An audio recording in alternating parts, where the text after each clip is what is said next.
transtorno do espectro autista, a gente fala TEA.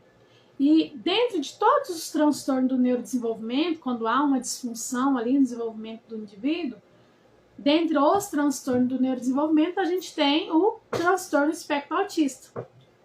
É um deles. E tem algumas características ali, né, muito comuns nesse quadro de transtorno do espectro autista, que é déficits sociocomunicativo e interesse restrito e estereotipia. O que seria isso, né? Que apesar de cada um ter o seu jeito, cada um ter características diferentes do outro, né? Não são todos iguais. Existem algumas características comuns, que é esse déficit no sociocomunicativo. Então, eles apresentam uma dificuldade na socialização, na interação com o outro e na comunicação. E por isso, um dos sinais assim, mais comuns que o pessoal, né, que leva a família a procurar o médico é o atraso na fala. Mas não é só atraso na fala. É aquela dificuldade de comunicação. Talvez a criança está até aprendendo a falar, mas não está tendo aquela conversa funcional. Ela não consegue imitar, ela não consegue se comunicar, nem com gestos, né, nem com fala. Quando ela fala, muitas vezes ocorre ali a ecolalia, quando ela repete fala dos outros. Então ela não tem aquela reciprocidade de você perguntar e ela olhar para você e responder. Ela não olha, ou ela responde algo, uma frase aleatória, fora do contexto. Ela tem aquela dificuldade da atenção compartilhada, ela não acompanha o seu olhar quando você mostra algo para ela, tem a dificuldade de apontar, usa o adulto como ferramenta, então ela quer um objeto, ela tem aquela dificuldade de olhar para o adulto, chamar a atenção do adulto e pedir o que ela quer ou apontar o que ela quer. Ela pega a mão do adulto e leva até o que ela quer, porque ela tem esse déficit sociocomunicativo. Então, tem essa dificuldade aí na atenção compartilhada, na reciprocidade, na comunicação funcional, né? Nessa comunicação a partir de gestos, de expressões, tem essa dificuldade. Então, assim, a criança tem aquela dificuldade desde pequenininha, ali, desde bebê, já existe alguns sinais. Que até ali os 6 meses, a criança, ela vira a cabecinha ali para acompanhar um adulto que passa por perto, por algo que está acontecendo por perto. Ela acompanha com o olhar, então ela desvia o olhar e acompanhando.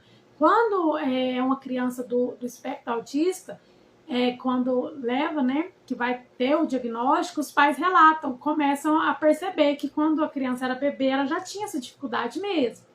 Então, são alguns sinais.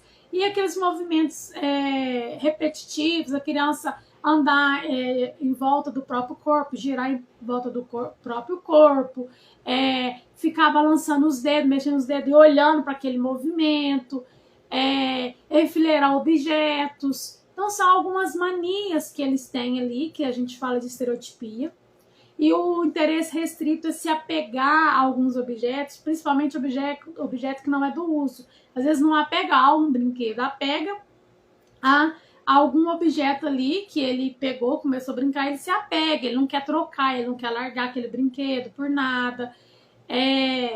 Às vezes quer a comida sempre do mesmo jeito, então tem uma resistência quando vai trocar o tipo de comida, então quer comer sempre do mesmo jeito, no mesmo local, na mesma forma.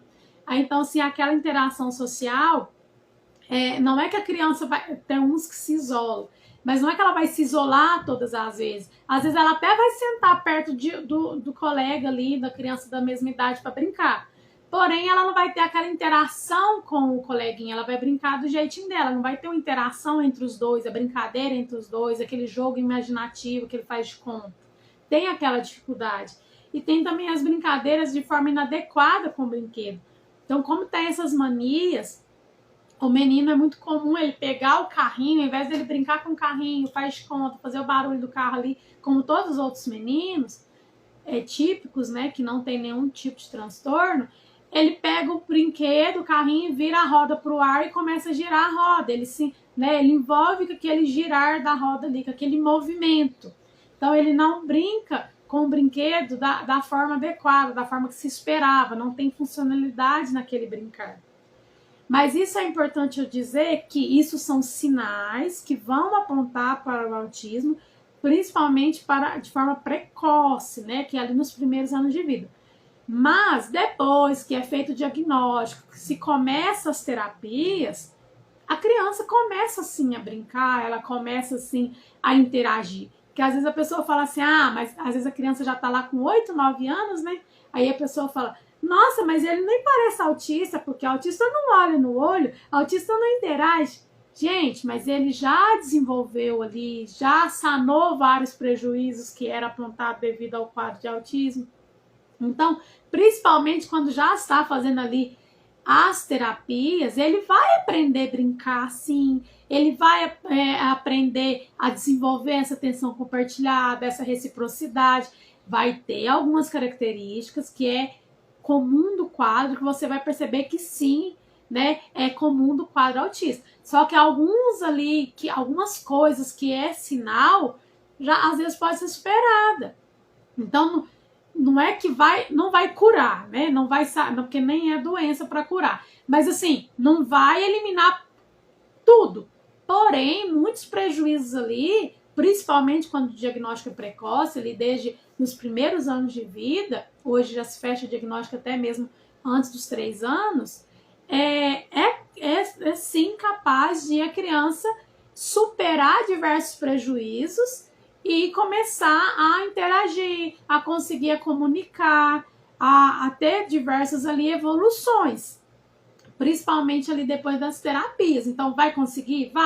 Vai ter alguma mania, vai ter alguma estereotipia, vai ter um momento de desregulação, vai ter alguns momentos ali que é característico do quadro, que é difícil de mudar, mas que a gente vai mudando um pouco, contornando aquele comportamento, trazendo, substituindo os comportamentos disruptivos pelos comportamentos, né, com reforço positivo, os comportamentos esperados, mas não quer dizer que a pessoa vai ficar o resto da vida com esse prejuízo de não conseguir comunicar, de não conseguir interagir com o outro. E a gente tem também, dentro desse interesse restrito, é comum ter o hiperfoco. Eles têm, às vezes, um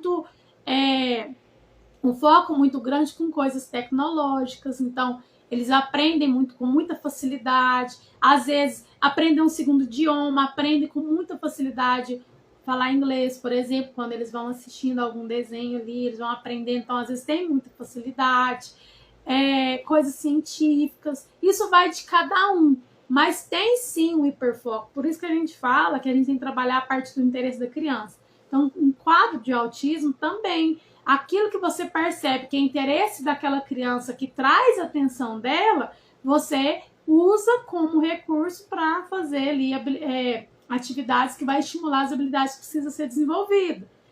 Porque ela tem interesse naquilo ali. Então, você traz para a terapia, para o dia a dia, para ela ter interesse e fazer aquela atividade que é para estimular alguma habilidade que ela ainda não adquiriu.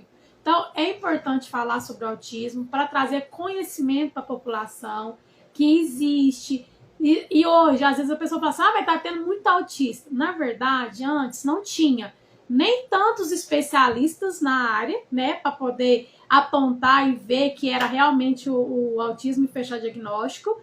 E também as informações não chegavam tão fácil quanto chega hoje. Então, hoje em dia, com tanta informação de fácil acesso e gratuita, os próprios familiares conseguem perceber algo, né, que tem algo errado, que tem um atraso ali e levar para o médico, né? Então, por isso aumenta. Porque antigamente não tinha isso, então ficava. Às vezes tinha outro diagnóstico, falava que tinha, né, problemas mentais e acabava não fechando o diagnóstico de autismo. Por quê? Não tinha tantos estudos, não tinha tantos especialistas na área e a informação também não era tão acessível. A partir do momento que isso aconteceu, né, os diagnósticos têm vindo sim cada vez mais devido a essa informação chegar tão mais fácil para as famílias.